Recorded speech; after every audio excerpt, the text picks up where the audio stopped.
Fala, olá! Pessoal, chegou, bem-vindos a mais um Que Mais Podcast. É isso aí. Ô, Derek, você concorda que dizem que o nosso podcast não tem cara de podcast? Nosso podcast é um dos maiores sucessos da Jovem Pan. Dizem que o nosso podcast tá com cara de programa de televisão. Não é? Você acha? Chiquérrimo. É que porque esse podcast deixa todo mundo à vontade. O pessoal vem, se sente em casa, se sente numa sala. É muito mais que um podcast, né? Tem um papinho descontraído. É isso, essa é a ideia desse programa maravilhoso que está começando agora, né, Fafá? E a gente tá com um convidado bacana hoje. Pra gente conseguir tirar algumas coisas dele. A gente não sabe se ele vai contar tudo aqui pra gente, mas a gente tá muito feliz com a presença de Gabriel Santana. Opa, tudo bem, gente? Bem-vindo! Obrigado. Obrigado por ter você aqui com a gente. Você é um artista tão importante, começou jovem. É muito legal ter você aqui. Muito obrigado. Sempre feliz em ser convidado. Primeira vez aqui na Jovem Pan, mas eu gosto muito de participar de podcast, de programas de uma maneira geral, para que as pessoas possam conhecer um outro lado, né? Porque principalmente quando a gente é ator, as pessoas estão acostumadas a ver a gente pela lente da personagem, né? Exatamente. Então criam muitas expectativas com a gente que geralmente não são correspondidas. Então é sempre bom ter esse contato mais próximo com a galera. Legal, e vamos falar disso, porque assim, você nas Chiquititas foi quando se tornou muito conhecido, né? Foi o grande estouro, assim, da sua carreira. O que você lembra daquela época, de você ali, há alguns anos atrás? O que veio ali na sua cabeça com essa fama chegando, assim? Cara, Chiquititas estreou, eu tinha 13 anos. 13 anos, né? Caramba. Eu tava no começo da adolescência. Então, tipo assim, eu falo que desde que eu me entendo por gente, eu trabalho com mídia, eu trabalho com exposição, trabalho com arte de uma maneira geral. Então é muito difícil desassociar pra mim quem que é o Gabriel, quem é o artista. Eu acho que com 26 anos hoje, com muita terapia, eu consigo falar, não, acho que isso daqui tem mais a ver com o Gabriel, não, isso daqui tem mais a ver com a vida pública. Então eu tô começando, é muito difícil pra mim olhar e não juntar muito o que é o Gabriel, o que é uma figura pública, o que é fazer uma novela, o que é ser um artista, né? Mas o que eu lembro, cara? Eu lembro uma coisa muito, muito séria, assim, pra mim, que eu acho que é muito, muito importante pra atores mirins, de uma maneira geral, é que não veio da minha família essa vontade, esse desejo, sabe? Foi algo muito despretensioso que eu fazia comercial pra ajudar em casa, com dinheirinho, guardar um pouco pra mim. Eu venho de uma família de classe média baixa, assim. Então eu fazia comercial meio porque era legal, era divertido. Por fazer. Eu fazia. E do nada veio a oportunidade para fazer o teste de Chiquititas. Então, eu lembro dos meus pais sentarem, conversarem comigo. E aí, Gabi, é isso mesmo que você quer? É uma responsabilidade. Depois que você topar, não vai dar para sair. E eu lembro de eu falar com o auge da maturidade que eu tinha, com o que eu consegui entender daquele processo todo. Falar, não, mano, vamos, acho que vai ser legal. E fui passando nos testes, até que chegou a fase de contratação. A conversa veio de novo, eu topei. E eu lembro de decidir que eu queria mesmo ser ator durante a novela, assim, sabe? Mesmo durante a novela, eu não me colocava, assim, tipo assim, na obrigação de ter que virar ator pro resto da minha vida. Eu entendi isso ali no final, assim, acho que no último ano, de 14 para 15 anos, eu falei, não, cara, acho que é isso que eu quero fazer pro resto da minha vida mesmo, assim, sabe? E eu lembro de tudo, assim, dos bastidores. Eu lembro muito da gente ter um acompanhamento muito legal com psicólogo e professor, todo dia ali no set. Lembro da bagunça que a gente fazia. A estrutura do SBT é bem legal, né? A gente gravava muito no estúdio 7, mas era 7 e 8. Mas o que a gente mais gravava era no 7. Então tinha uma sala pra gente comer, que era toda tematizada com Chiquititas. Uma mesa grande, assim, igual aquela da... Que legal. Pra quem viu Chiquititas vai lembrar, igual da cozinha do orfanato. Era bem grande. E a gente sentava lá pra comer todo dia às 6 horas tinha intervalo pra lanche. E tinha o quarto dos meninos, tinha o quarto das meninas, tinha o camarim. Então, cara, foi uma fase muito feliz, assim, da minha vida, que eu aprendi muito. E que se não fosse esse convite do universo, eu acho que eu com certeza não estaria aqui hoje. E foi lá que você decidiu, então, tipo, eu quero isso pra minha vida. Foi. Talvez eu tenha decidido errado, né? Talvez eu tivesse que ter mudado. Não, brincadeira, não arrependo de nada, mas foi. E aí, depois de lá, cara, eu fui fazer muito teatro, porque eu conversei... Sempre ouvi muitas pessoas mais velhas da arte, assim, sabe? Duas grandes viradas da minha vida foi justamente de conversar com atores e artistas mais velhos. Lá em Chiquititas foi isso. Quando eu decidi que eu queria fazer, eu conversei com eles e eles falaram, cara, vai pro teatro, vai estudar. Você é muito novo, tem muita coisa pra aprender. Chiquititas é só uma parte da sua vida. Você também não pode se engessar nessa atuação mais mirim, essa atuação infanto-juvenil. Você precisa saber fazer também. E eu acho que eu sei fazer infanto-juvenil também, tanto de teatro quanto de audiovisual. E aí eu ouvi eles, fui pro teatro. Quando eu me formei na escola, me formei em artes cênicas, bacharel, fiz pós-graduação em direção. E um outro momento que eu ouvi muito, assim, as pessoas mais velhas, foi quando eu ouvi uma frase de uma pessoa, acho que não é dela, acho que é meio conhecida até, que é: ou você é chamado para realizar o sonho dos outros, ou você convida os outros para realizar o seu sonho. Ou seja, comece a se produzir.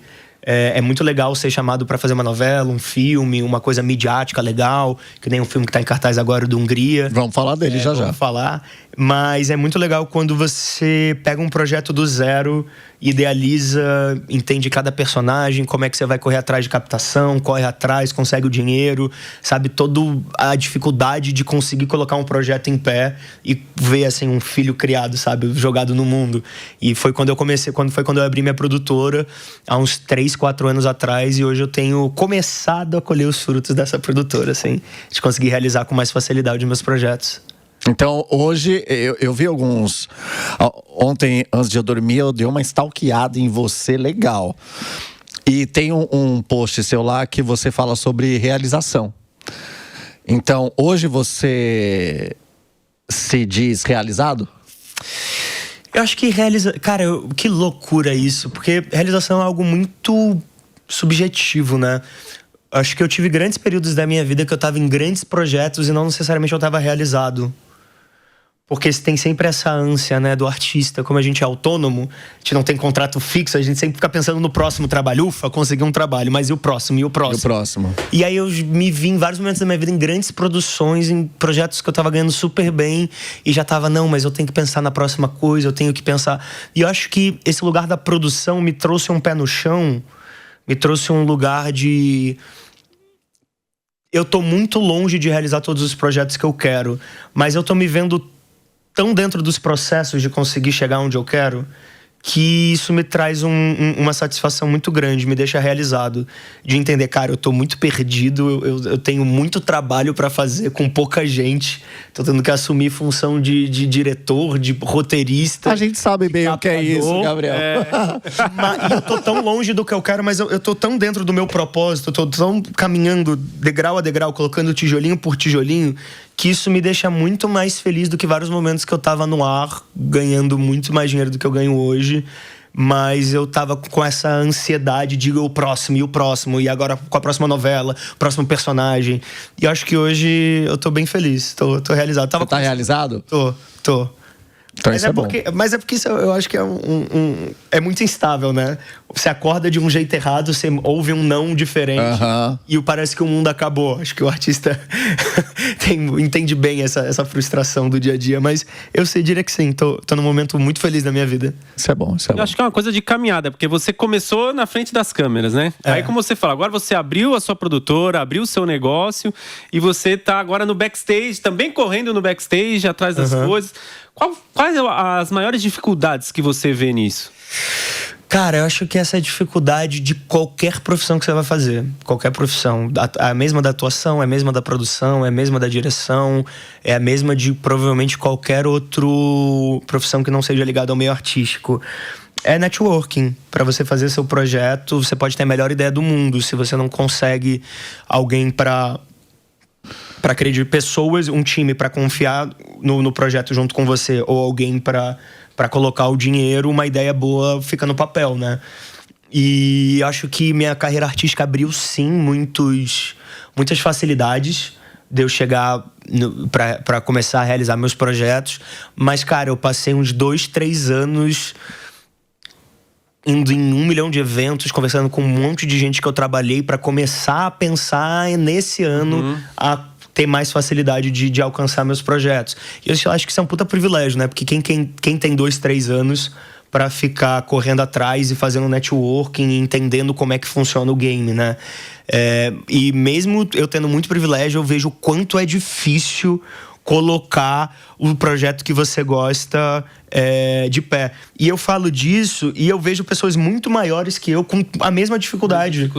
Eu falo, não, quando eu chegar no lugar dessa pessoa, aí eu tô feito. Aí eu converso com a pessoa e ela fala, cara, as pessoas me ignoram, não me respondem, fingem que o projeto tá andando quando eu vejo não andou, aí tá fazendo projeto com outro. Então eu falo, cara, é de fato produzir no Brasil é de fato difícil, um bagulho, né? Muito que é difícil. Não importa o quão grande você seja, o quão famoso você seja, sempre vai ser difícil assim, sabe? É muito difícil. É a sensação que eu ia perguntar exatamente isso, porque você já é um nome consolidado no mercado e pra você é difícil. Imagina pra quem não tem né? O know-how e a fama que você tem, como é que deve ser também, né? Porque eu acho que o meio de se... Não tô fazendo advogado do diabo, não tô tentando me defender, não, mas é porque eu de fato acho que o meio de introdução no mercado é diferente. Eu acho que eu tô há 13 anos atuando na carreira profissional e as pessoas me conhecem como ator. Pra mim, hoje, não faz sentido eu recomeçar uma carreira do zero. Não faz sentido eu ser um terceiro assistente de direção para passar 5 anos para virar segundo assistente de direção, para passar 5 anos virar primeiro assistente de direção, para passar, às vezes, 20 anos até virar diretor. Recomeçar do zero um processo que, para mim, não faz tanto sentido com os objetivos que eu tenho. Então, eu tenho... Por mais que os contatos que eu tenho me facilitem, também me dificultam, porque eu tô concorrendo com gente que já tá há 15 anos no mercado como diretor, como produtor. Então, ao mesmo tempo que é mais fácil, eu também sinto que é mais difícil, porque eu tô competindo com pessoas. As minhas entradas me possibilitam chegar em lugares que pessoas que estão há 10, 15 anos no mercado estão, mas aí eu tô competindo com pessoas de 10, 15 anos no mercado, em um mercado que eu tô há 3. Então tem seus lados positivos e negativos. Não tô comparando, não tô falando, ai, nossa...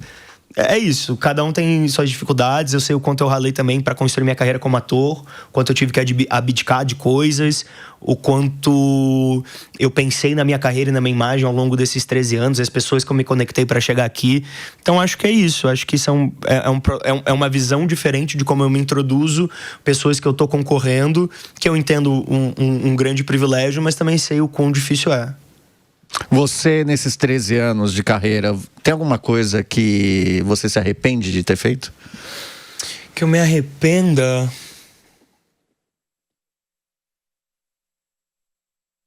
Muito difícil eu falar que me arrependo de algo. Não porque eu acho que eu faria tudo igual, acho que não. Mas é porque, para eu chegar na maturidade que eu tenho hoje, eu tive que cometer os erros que eu cometi. E tive que fazer os acertos que eu fiz. Então, se você falasse, Gabi, se você tivesse a maturidade que você tem hoje, você e tivesse em determinadas situações, você agiria diferente? Eu falaria, com certeza. Quais? Eu acho que a maneira que eu me posicionei no pré e pós-BBB, eu poderia ter ganhado muito mais dinheiro e muito mais acesso. Se eu não fosse tão romântico artisticamente na época. Eu acho que eu era muito inocente em muitos aspectos. Dá um exemplo. As pessoas que eu me conectei antes e depois para me preparar pro pré e pro pós-BBB. Profissionalmente, você disse. Os profissionais estavam ao seu redor. Zero de posicionamento de assumir bissexualidade, zero a questão de qualquer atitude que eu tive dentro da casa, zero nada disso. Acho que isso eu faria tudo de novo. Mas eu acho que é isso. Eu acho que... quando você entende o jogo do business, o game empresarial... Traz assim, ali do BBB, né, que você tá falando. Tudo que tá em volta. Tudo que tá em volta de equipe, de pessoas que eu fiquei junto. Eu acho que eu poderia...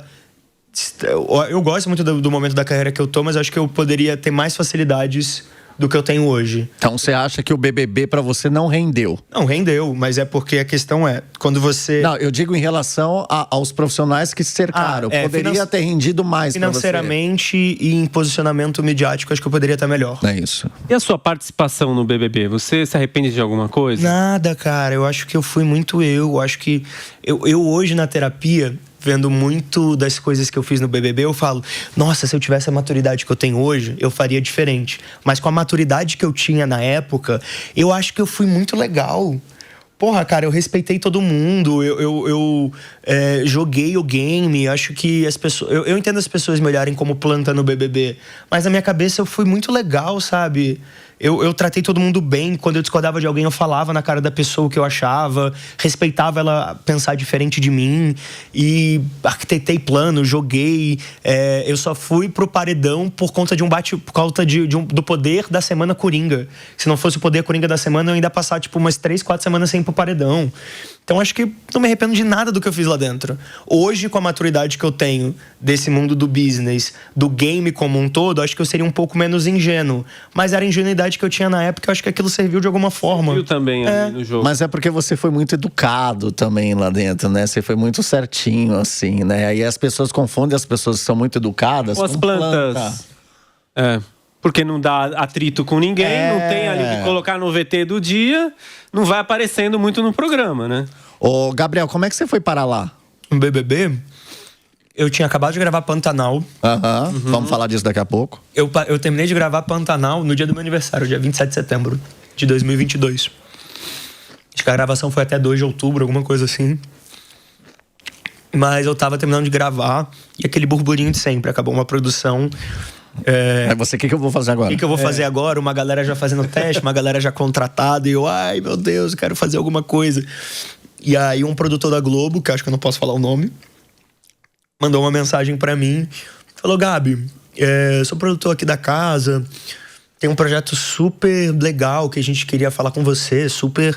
que a gente escolhe a dedo as pessoas. Eu queria conversar com você topa? E eu juro por Deus que eu pensei em tudo menos no BBB.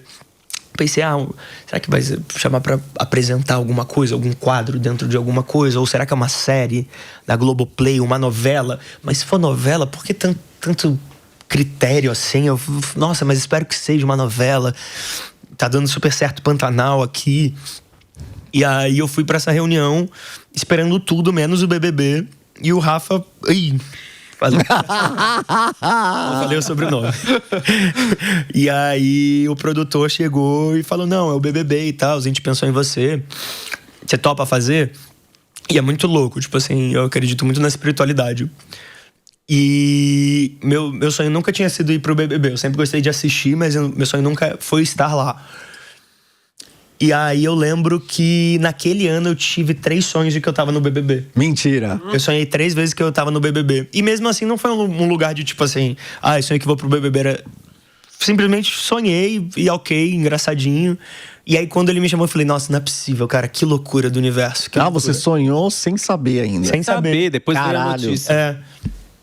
E aí quando ele me chamou eu falei, cara, vou conversar com o meu agente. E te respondo assim que eu me decidi. Mas eu já saí dali meio entendendo o que eu ia fazer, tá ligado? Já tava meio que decidido que sim. Que sim. Conversei com o meu agente, ele super topou e fui. Como é que foi quando você entrou? Qual foi a sua reação? Tipo, coloquei o pé na casa. Não, o primeiro dia é o que eu tô fazendo aqui. O primeiro dia é tipo assim, caralho, eu topei isso daqui mesmo, né? Nossa, que loucura. Mas depois aquilo dali vira a sua realidade. Tipo, você meio que esquece como é que é viver a vida fora do BBB. Todo mundo fala isso. A Poca veio aqui, falou isso. O Nizam veio aqui, falou isso. Falou que você esquece. Muito fora da realidade. Você esquece. Você só lembra na hora que você vai tomar banho. Nem no banho. Sério? Pra mim, não. Pra mim, eu tinha que tirar as pessoas de fora da casa. Eu lembro que as pessoas ficavam muito ansiosas. Eu falava, cara, não pensa lá fora. Quanto mais você pensa lá fora, menos você vai estar no jogo. E aí vai te dar ansiedade, vai te tirar daqui, vai te dar 1 milhão de conflitos que não é o que você precisa resolver agora. Você precisa resolver os conflitos daqui de dentro da casa. Teve uma história engraçada. Tipo assim, a gente tava muito acostumado com o despertador, o Big Fone, essas coisas. No dia que eu saí, eu fiquei 24 horas sem dormir. Porque você chega em casa, tá na adrenalina, conversar com a equipe, e aí... Vai fazer os programas da casa. Vai fazer os programas da casa. Eu passei, tipo, umas 36 horas sem dormir, assim, seguidas. E aí, quando eu deitei pra dormir a primeira vez, que eu peguei no sono, assim, 2 horas, o interfone do hotel tocou. E eu achei que era o Big Fone, eu saí correndo pra dentro. Aí eu, tipo, no meio do caminho, não, já saí da casa, cara, o que eu tô fazendo aqui? Cara, deve ser uma loucura esse dia que você sai da casa, né? Sei lá, quantas mensagens você não devia ter no seu celular? Quantas pessoas querendo falar com você? Nossa, acho que eu tenho... Até hoje eu não... Não foi ali, né? Esse meu WhatsApp, eu acho que tem 600 mensagens não abertas. Eu acho que deve ter umas 200 da época do BBB. Caramba! 674 não abertas. Puta que pariu. Caramba! É uma loucura, né, esse dia? É uma loucura. Ô, Gabriel, eu vi algumas coisas também de um tempo que você tava travando uma batalha com o seu corpo. Não, pera, do quê? De Treinar? De construção do seu corpo. Tá feliz com o seu corpo, Gabi? Não, eu sou super feliz com o meu corpo. Acho que eu tenho uma genética muito boa. Eu não atribuo o corpo que eu tenho hoje a treino, porque eu tô há uns 8 meses sem treinar. Eu tenho uma boa genética de não ganhar gordura, de ter muita facilidade de ganhar massa. Na época do BBB, eu acho que eu tinha 64 quilos, 64 quilos. E depois eu consegui chegar nessa fase de treinar a 75. Eu tava bem legal, eu queria chegar a uns 80, 82, que aí eu ia ficar bem forte mesmo, pra minha altura e pros meus objetivos. Só que a correria de produtor, cara, tem dia que a gente trabalha 12, 15, 16 horas por dia, e aí concilia com a carreira de ator, então vem um programa, quando eu chegar em casa eu tenho 3 projetos pra terminar o design, tenho uns 3 orçamentos pra terminar de fazer. Então, o treino que tava uma grande prioridade na minha vida já caiu. Já não está, infelizmente. Infelizmente. Então hoje eu tenho o corpo da minha genética, que é boa. Mas aqui não tem nada de treino. Nem Gabriel, você fala muito abertamente sobre sua sexualidade, né? Que você é demissexual. Isso. Você falou também birromântico, né? Isso. Em que momento você decidiu tornar isso público e o que veio na sua cabeça? Nossa, não veio nada na minha cabeça. Foi no BBB, né? Foi no BBB. É porque eu nunca escondi a minha sexualidade, cara. Quando eu me entendi bissexual, em todos os eventos que eu ia, todas as festas que eu ia, todos os lugares midiáticos ou não midiáticos que eu ia, eu nunca fiz questão de esconder as pessoas que eu tava me relacionando casualmente ou um aferzinho mais sério, assim. É porque eu acho que talvez a mídia não olhasse pra mim com essa atenção da minha sexualidade. Eu lembro em Malhação, em 2020, um pouquinho antes da pandemia, que foi por ali que eu descobri a minha bissexualidade. Teve uma entrevista que eu já comecei a mudar de mulheres que eu me relacionava para pessoas que eu me relacionava. E eu falei isso numa entrevista para uma jornalista na época, pessoas que eu me relaciono, etc, etc. Ela falou, pessoas que você se relaciona? O que isso significa? Eu falei, significa que eu me relaciono com pessoas, independentemente do gênero. E eu acho que isso foi, se eu não me engano, isso foi pra matéria em 2020. Só que eu acho que não viralizou, não virou. Então eu nunca escondi mesmo. E aí ali no BBB, no primeiro dia, eu senti de falar. Não era algo planejado que eu tinha na minha cabeça que eu ia utilizar aquilo de alguma maneira, com algum objetivo, ou as pessoas falando, nossa, não fala sobre isso. Eu sempre falei, cara, eu vou sentir na hora o que eu vou fazer, o que eu não vou fazer, como é que eu vou me expressar ou não vou me expressar. E ali e parece muito idiota falar isso, porque na primeira oportunidade, minha primeira presença na casa foi, oi, gente, eu subi. Mas é porque ali naquele momento das pessoas se expondo, falando da vida delas, falando de coisas tão bonitas e dolorosas e superações que elas tiveram e coisas que elas consideravam ser muito delas. Falei, cara, por que eu não vou falar desse lado meu, que eu acho super bonito, acho super válido e eu acho que faz parte de quem eu sou. Não me define, mas faz parte do quem eu sou, de como eu enxergo o mundo, sabe? Eu senti de falar e falei, e não imaginei que teria toda essa repercussão que teve. Pra você foi positiva ou negativa?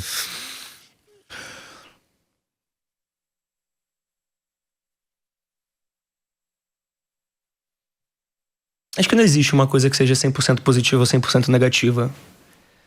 Eu tô em cartaz com uma peça agora também. Por que eu tô falando disso?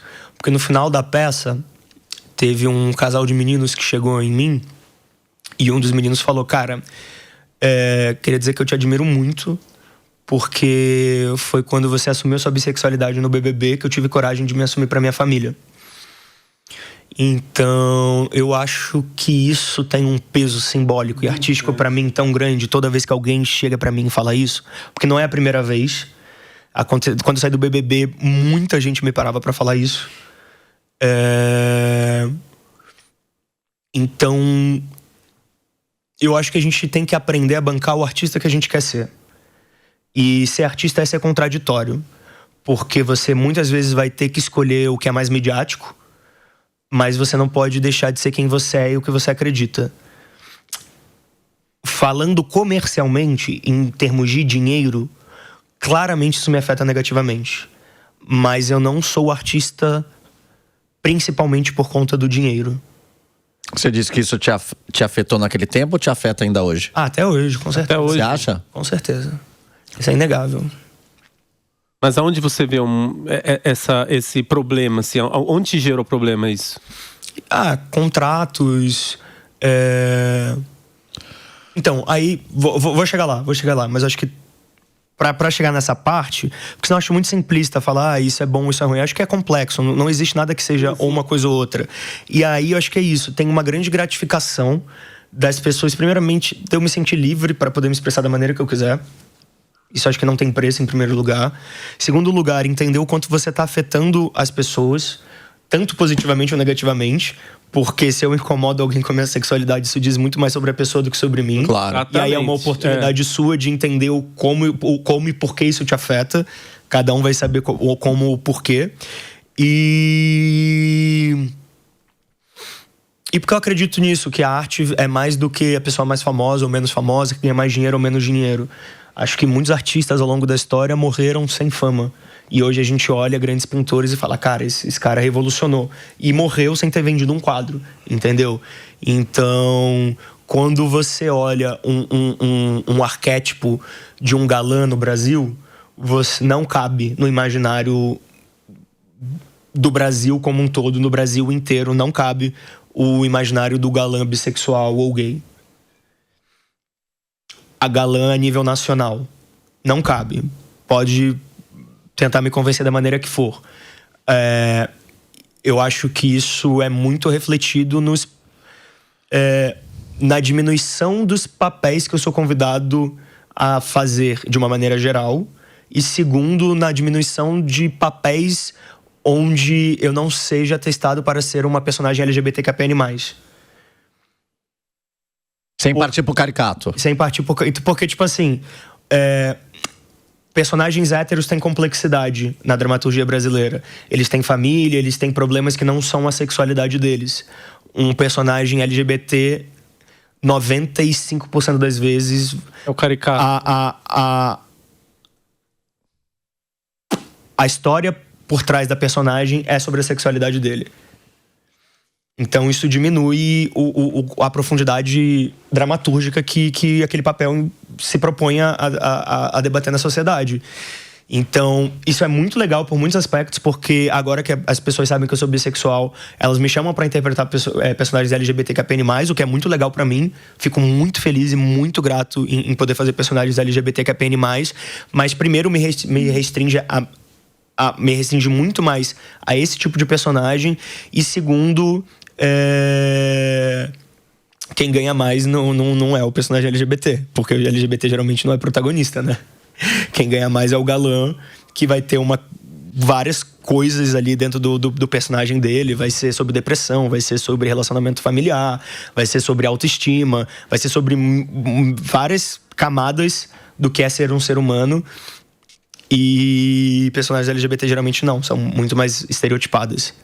Até porque a maioria das pessoas que escreve, dirige e produz não são LGBTs. Uhum. São pessoas hétero que escalam personagens e atores... Tá pensando nisso, né? E que criam um personagem com um certo trejeito já pra...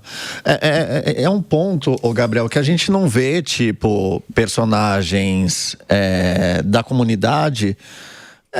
sem trejeito, nada contra, né? Mas a gente não vê personagem. A gente não é só isso, cara. Exatamente. Eu quero fazer a gay trambiqueira, tá ligado? Exatamente. Eu não quero fazer só o cara que tá sofrendo porque não quer se assumir. Parece que é sempre os sempre mesmos, sobre isso. É sempre o maquiador, é sempre o produtor de arte, é sempre o amigo da protagonista. Nunca é, sei lá, o empresário bem-sucedido. Nunca é esse perfil, né? E eu acho que fala muito sobre isso, né? Tipo assim, infelizmente ainda a gente não tem não tem tantas pessoas em cargo de poder escrevendo, dirigindo, aprovando. Mas no filme que você tá fazendo, isso muda um pouco. No filme que eu tô fazendo, não. No filme que eu tô fazendo do Hungria... Ah, você tá falando do que tá em cartaz agora. Hungria, Escolha de um Sonho, conta a história de um rapper, que é o Hungria. Gustavo, que existe na vida real. Então é uma biografia da vida dele. Ele é um cara hétero. Então, o universo do filme ali é bem sobre as dificuldades que ele passou até chegar no sucesso. E esse filme eu gravei em 2021. Caramba! Final da pandemia. Nossa. Demorou muito tempo pra conseguir lançar. Mas isso foi antes do BBB. Não sei se eu seria chamado depois, mas eu fiz antes. Mas foi um filme muito legal, cara. Foi um filme que eu gostei muito de fazer. Foi um dos meus maiores desafios enquanto ator. É um filme bem denso, dramaturgicamente falando. A história do Gustavo é muito bonita, de superação do que ele fez, dos esforços que ele teve. Eu acho que o filme retrata da melhor maneira possível, mas ainda é 1h40 só pra contar anos e anos e anos de trajetória. Então, né? Toda a pesquisa, tudo que eu fiz por trás, que eu vi da vida dele, do que ele me contou, falei, caraca, realmente tinha muito mais coisa pra gente conseguir mostrar. Mas é um filme muito difícil, porque a vida dele realmente foi muito difícil. Então, conta um pouquinho o enredo do seu personagem. Cara, eu sou o Gustavo, Hungria Hip Hop, pra quem conhece, que é um rapper lá do interior de Brasília. Interior de Goiás, ali nas redondezas de Brasília. E é um cara que veio da pobreza, assim, de poucas oportunidades, das pessoas ao redor sempre incentivando muito ele, mas falando, cara, vai fazer um emprego formal, vai estudar, ser artista não leva muita coisa. Porque, realmente, quando você vem de uma realidade com poucas oportunidades, você imaginar que você vai ser um cantor bem-sucedido, um ator bem-sucedido, um jogador de futebol, é uma esperança, mas ao mesmo tempo você não pode só se basear nisso, né? Então, vai contando a história do Gustavo, assim, toda a dificuldade, todas as portas que foram fechadas pra ele, o quanto ele teve que batalhar pra conseguir ser uma pessoa bem-sucedida no rap. Ele sempre veio de um estilo muito diferente, né?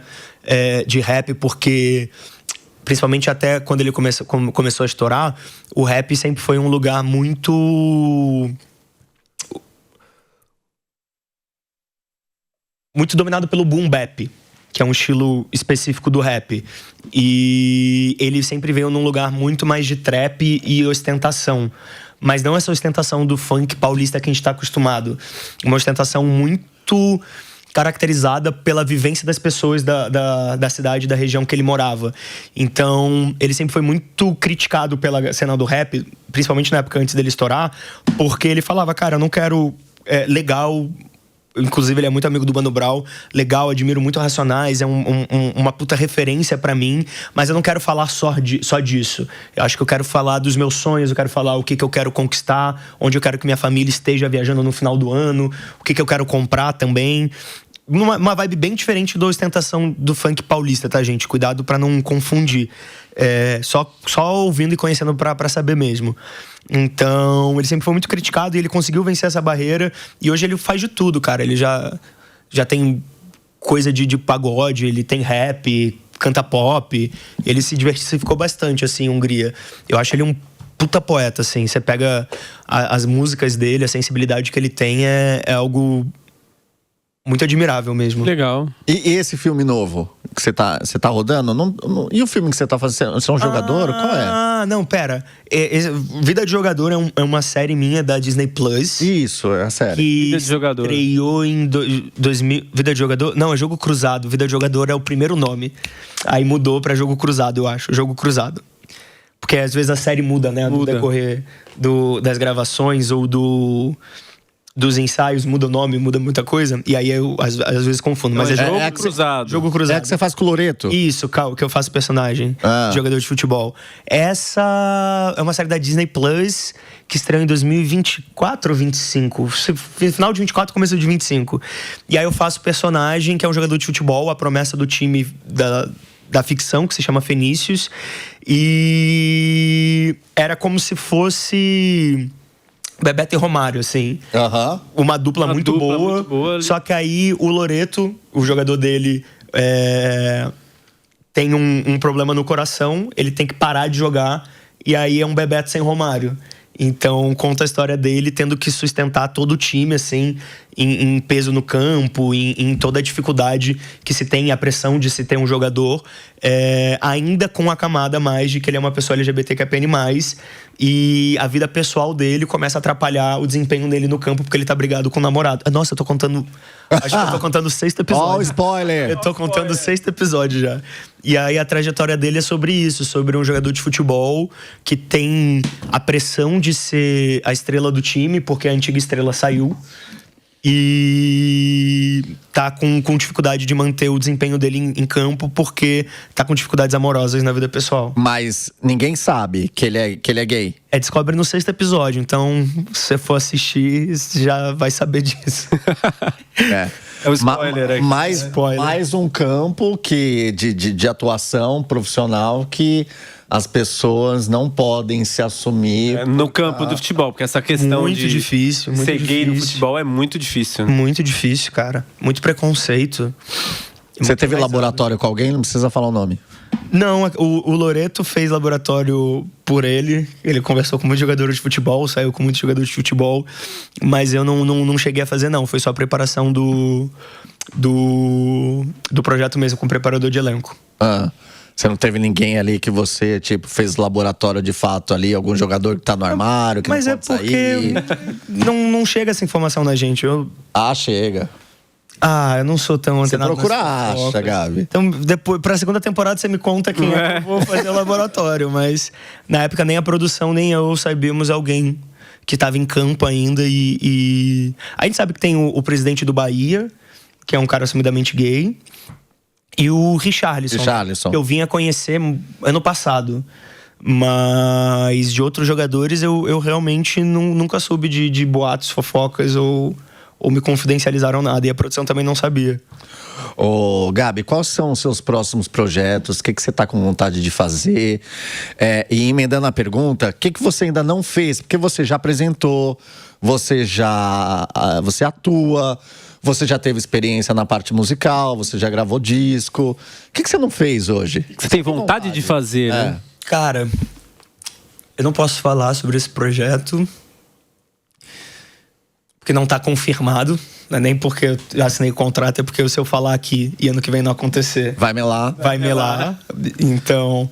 Mas eu tenho muita vontade de fazer um grande clássico no teatro, em uma grande produção, que tá encaminhado. Um amigo meu, produtor, tá conversando com alguns aparelhos de cultura aqui de São Paulo, e provavelmente deve rolar um projeto bem grande, de um grande clássico da dramaturgia do teatro, que eu tenho muita vontade de fazer,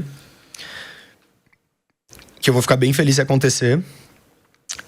Eu tenho uma peça que eu escrevi, que eu tô apresentando também para um aparelho de cultura aqui de São Paulo, que se acontecer vai ser muito legal, porque eu gosto muito dessa peça. Modéstia à parte, é um texto muito bom. Que eu tô correndo atrás para conseguir fazer. E hoje em dia eu tô muito mais focado na minha produtora do que em outros projetos que possam vir a ter, que me chamem, assim. Se me chamar, claramente eu vou fazer, porque dá pra conciliar as coisas. Mas se você me perguntasse o que eu espero pra 2026 e 2027, é isso. Os meus projetos da minha produtora. E aí a gente tem algumas linhas de frente. A minha produtora tá fazendo projetos socioculturais que usam a economia criativa, peças de teatro e palestras como foco de descentralização da arte, seja em questão narrativa, econômica ou geográfica. Quando a gente fala de descentralizar a arte, é entender que o Brasil é muito mais do que São Paulo e Rio de Janeiro. E dentro das próprias capitais ainda tem muitas pessoas que não têm acesso à cultura e à arte.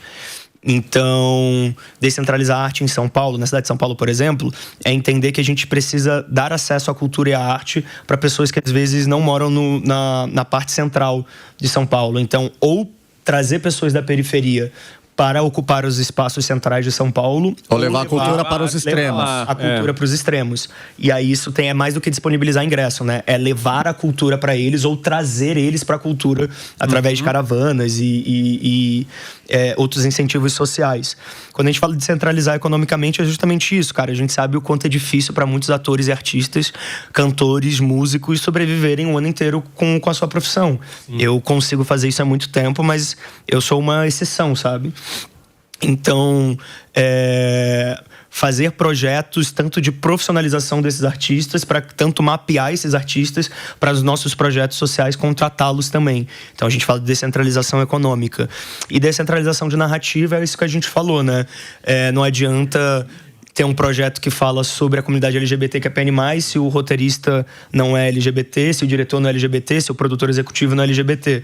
Então é de fato trazer essas pessoas que vivem isso, sabem as dores e sabem transformar isso em arte, tanto os lados positivos quanto negativos, tanto a glória quanto a dor, para que traga de fato uma protagonização de narrativa e não uma simples representatividade que tem os seus limites. É o local de fala, de fato. E trazer as pessoas cada vez mais para a cultura, que é muito importante, né, gente? Formação de público também. Então tem esses projetos. Eu falo muito, gente, desculpa. Mas tem esses projetos sociais.